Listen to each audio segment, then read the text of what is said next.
Hey there, my friend. In the last lesson, you learned that vowels carry the rhythm and voice of English, while consonants are the frame that provides structure and clarity. Now let's go a little deeper.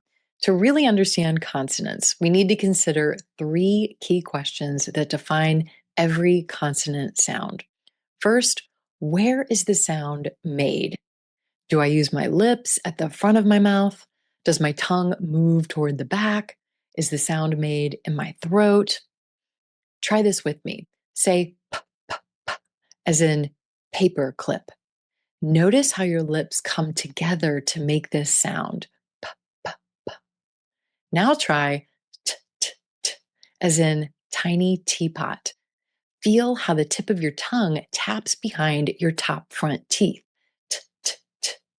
No lips involved at all. The t, tiny teapot sound is made in a completely different place than our p, p, paperclip sound.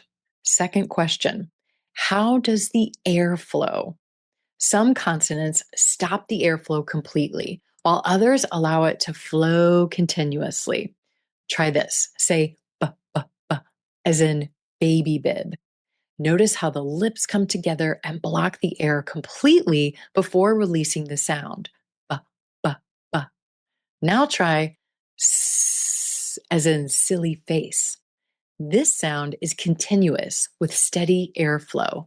S. You can keep going until you run out of breath. And last question, do I use my voice?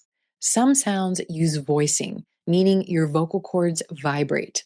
Others are unvoiced, made with only quiet air flowing through the vocal tract. Try this. Place your hand on your throat and say that silly face sound. S. Now try z, as in zigzag. Z. Feel the difference? That's voicing in action. The s, silly face sound is unvoiced. Your vocal cords don't vibrate. The z, zigzag sound is voiced, so you can feel your vocal cords vibrating in your throat. So every consonant in English can be described by answering these three questions. And that's exactly how the Clear English Consonants chart is organized. Think of it as your map to English consonants.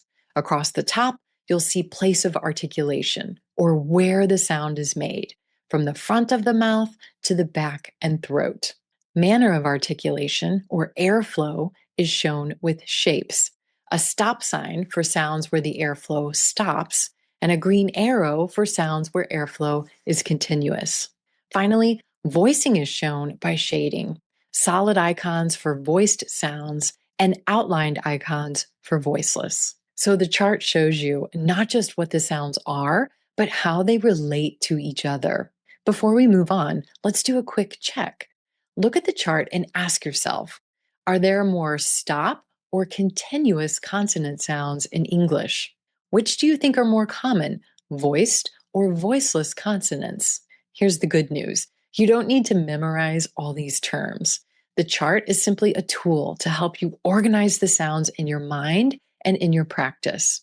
When you know where a sound is made, how the air flows, and whether it's voiced, you can produce it more accurately and recognize it more easily when you hear it. So what's next? As we move forward, we'll return to the consonants chart within each lesson.